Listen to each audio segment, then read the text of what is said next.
Hey guys, welcome back. This is part of our fertility series. If you're randomly finding this video out of order, my name is Megan, this is my husband Aaron, and we are sharing our fertility story. So there's a bunch of these videos in a row, and this is just one of them in the mix. We are picking up from the last video. What did we talk about in the last video? We just shot it. We visited the endocrinologist. Oh yeah. You were diagnosed with hyperthyroidism from a fertility doctor. He sent us to an endocrinologist. And she diagnosed you with Graves' disease and autoimmune disease. Yes, thank you for that summary, Aaron. Yes.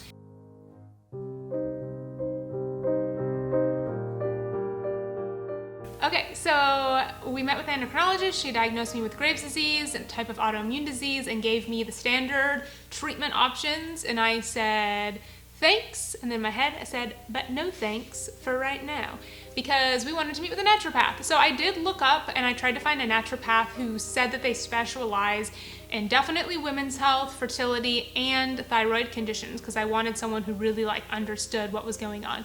So I met with a naturopath. We liked her a lot. We're still meeting with her. And basically, you know, it's a little bit frustrating because in some ways it's like, well, we got to do more tests. It's always like more tests, more tests. You want to meet with someone and them to just say, oh, you know what? I have all the answers. Just do this, this, this, and this, and it'll work. But anytime you meet with someone new, they have their own new system and they want to do more tests. So we met with the naturopath and she had me do some more tests. So I did a food allergy test and I also did some blood tests, because when I was doing all my research for autoimmune disease, basically some of the triggers are toxins. We'll back up for a second. If you have an autoimmune disease, often, not always, but people can have a genetic predisposition to them. So for me, my grandmama had Graves' disease. And then there are things that can trigger the disease to kick into gear. So it can be toxins from your environment, exposure to heavy metals. It could be food allergies. It could be stress, digestive issues. So one thing that we were wondering is, I have some silver fillings in my teeth, and I had come across online that some people had thyroid issues. And they found out that it was being caused from the mercury in their silver fillings. So I'm thinking, oh my gosh, that's me. That has to be what's going on. So I talked to the naturopath about that, and she said, yeah, let's test for heavy metals as well. So that was one of the tests that we did. So those more tests, we got the results back about a week later. So I'm going to have them in front of me here.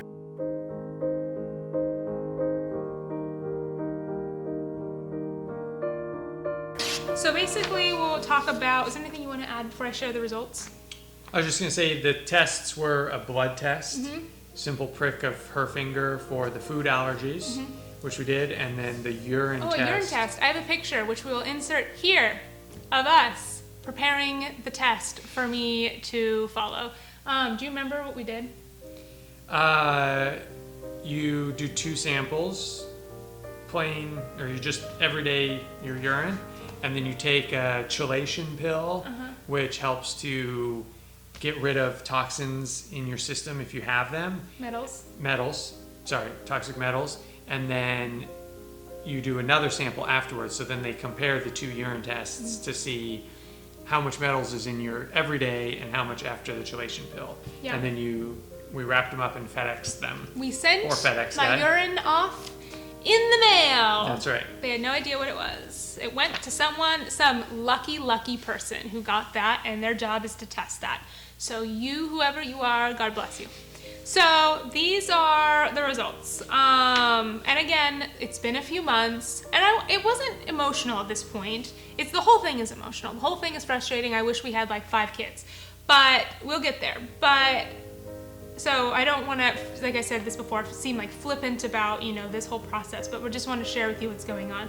Okay, so the 2 metals that I had most in my body were lead and thallium, and I actually didn't have that. I mean, I have some mercury, but they're they test all these other things like aluminum, arsenic, a bunch of stuff I can't pronounce, and a lot of those metals were in like within reference range. And then there were 2 metals that were outside of the reference range, and that was lead and thallium. And lead can be from like lead pipes, it could be from like drinking tap water. Thallium, I think they say doesn't come from they asked if I worked in like a heavy metal shop. It's used in like making steel, so it seems kind of odd for like the people who have thallium poisoning generally are people who work around the creation of metal. But at this point, we had been living in LA for a year and a half, 2 years, or maybe 2.5 years, and drinking the tap water. We used a Brita filter, but we had some filters, but we were doing a lot of tap water. Yeah. We just weren't as good on our tap water. So we definitely, now we do the filtered water. We do, what is it? It's like...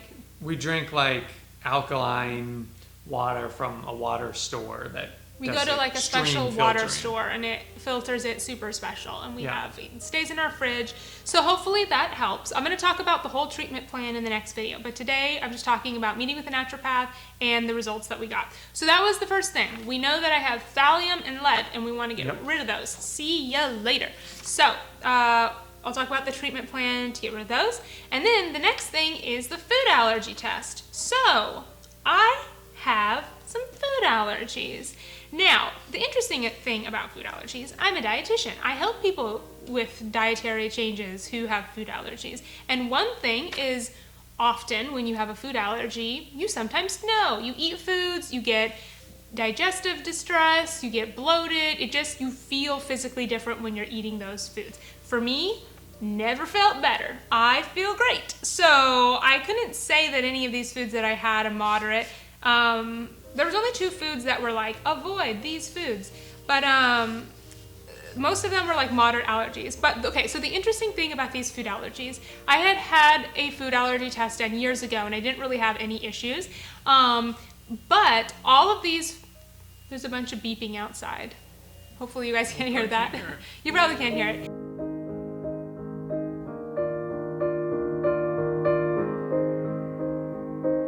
So the interesting thing about my food allergy results is that the foods that I had a moderate to more severe food allergy to are a lot of the foods I eat on an everyday basis, such as garlic and bananas and kidney beans and sunflower seeds. And so it was really shocking to me because we were like, what? These are foods like we eat a lot of garlic. Yeah. We eat these things all the time. And so Erin did some research when we got home. I want you to explain the research that you did. And we'll talk about the treatment plan in the next video, but you can probably guess that one of the treatment plans was to avoid the food allergies. But another thing that the food allergy tests is for Candida. If you're not familiar with Candida, Candida is very common actually. It's a yeast overgrowth in the digestive system, and it can happen, good gut bacteria, bad gut bacteria can get out of balance. It can come from too much sugar in the diet, antibiotics, there's a lot of reasons how it can happen. I've known some of, the healthiest people I know who have gone through, seasons of having Candida. A lot of people may not even know that they have it. Some people, again, if you have more severe symptoms, you may as well. So I had the lead and the thallium metals in my body. I have these food allergies, and I also have Candida, and you can't technically, I guess, diagnose leaky gut, but doing my research, I have found that many people who have Candida often have leaky gut as well, which you should add your thoughts on that. It's just that doing some internet research, I found some websites that suggest, she had these food allergies to foods that she eats all the time. She also has too much Candida in her system, and too much Candida can lead or be correlated with leaky gut.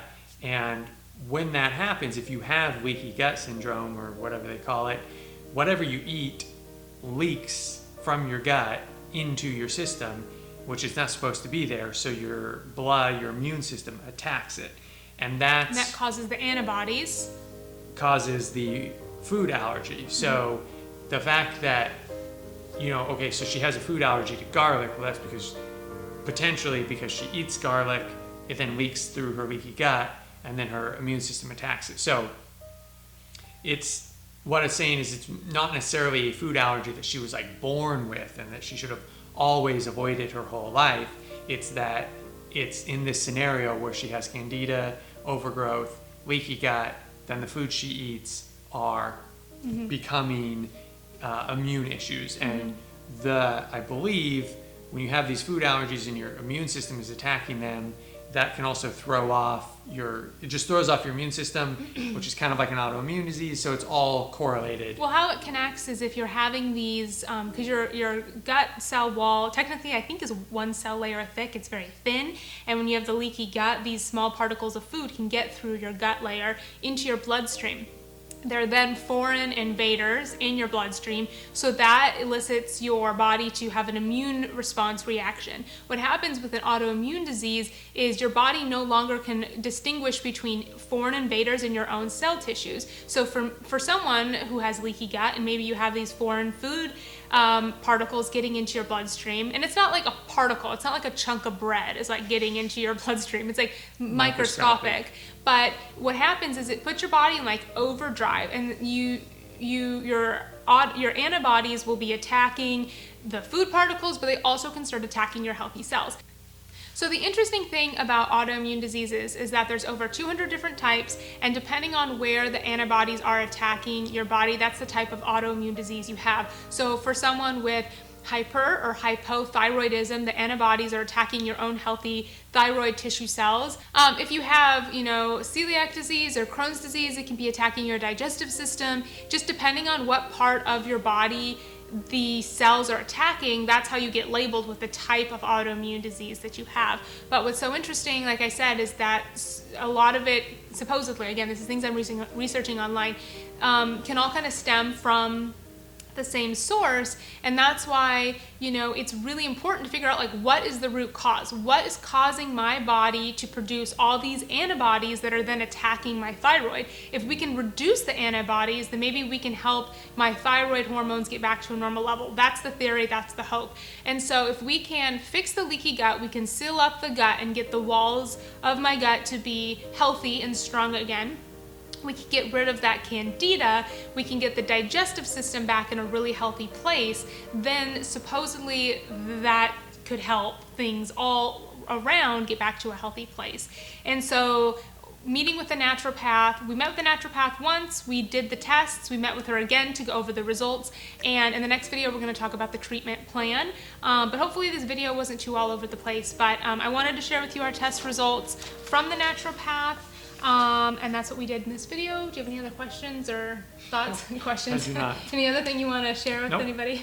Okay. Thank you guys. I don't know if this is helpful or interesting to you, but anyways, I just wanted to, document this whole process and just to share as much as I can with you guys. And we appreciate your kindness and your support and for letting us just be 100% authentic and genuine and just sharing this with you. And just because you are a health professional in some area of your life doesn't mean you've mastered everything. I think that's something that all health professionals humbly have to accept. And I will say it's embarrassing as a dietitian to have anything dietary related wrong with you. You feel like a failure, but you're not. I'm not. These things can happen to the best of us. I didn't do anything extreme or horrible to have this happen to myself. Over time, things can just get askew and things can happen. So if you're going through this as well, if you have candida or leaky gut or anything that's not going right in your life with your health,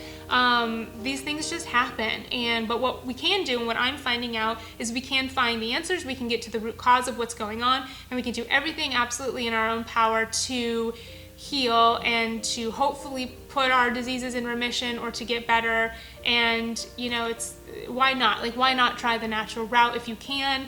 And for me, like I said, I don't have symptoms, so I feel like we have the time to really give this a go. Yep. So in the next video, I'm going to talk about the treatment plan, what we're doing right now. Currently, we're in the middle of it, and that's the next video. So we love you guys so much. If you're going through any health problem right now, we feel you and we're here for you and we love you and we're wishing you a speedy recovery and hopefully that you can find a good naturopath or holistic doctor or someone who can help you get back on track.